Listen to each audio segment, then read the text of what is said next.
موقع الشيخ ياسر الدوسري يقدم أعوذ بالله من الشيطان الرجيم. إنا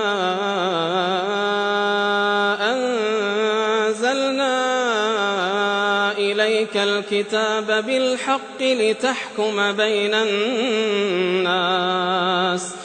لتحكم بين الناس بما أراك الله ولا تكن للخائنين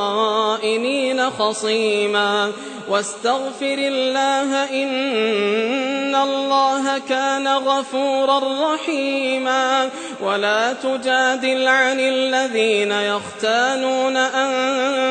أنفسهم إن الله لا يحب من كان خوانا أثيما يستخفون من الناس ولا يستخفون من الله يستخفون من الناس ولا يستخفون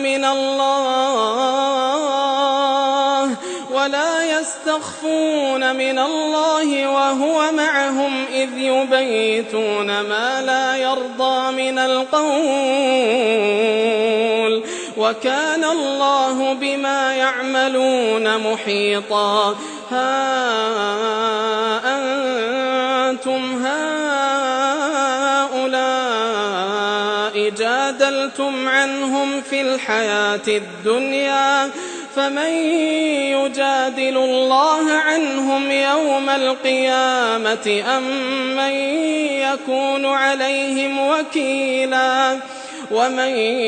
يعمل سوءا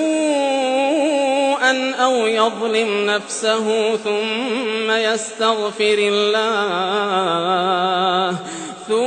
يستغفر الله يجد الله غفورا رحيما ومن يكسب إثما فإنما يكسبه على نفسه وكان الله عليما حكيما ومن يكسب خطيئة أو إثما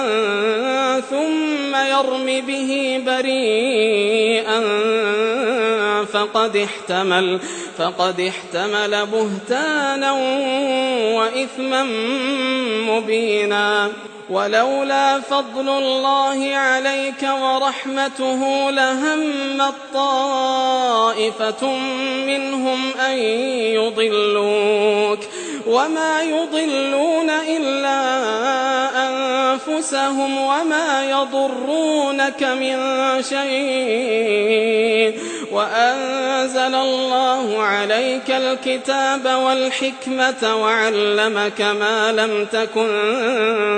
تعلم وكان فضل الله عليك عظيما لا خير في كثير من نجواهم إلا من أمر بصدقة أو معروف أو إصلاح بين الناس ومن يفعل ذلك ابتغاء مرضات الله فسوف نؤتيه أجرا عظيما ومن يشاقق الرسول من بعد ما تبين له الهدى ويتبع غير سبيل المؤمنين نوله ما تولى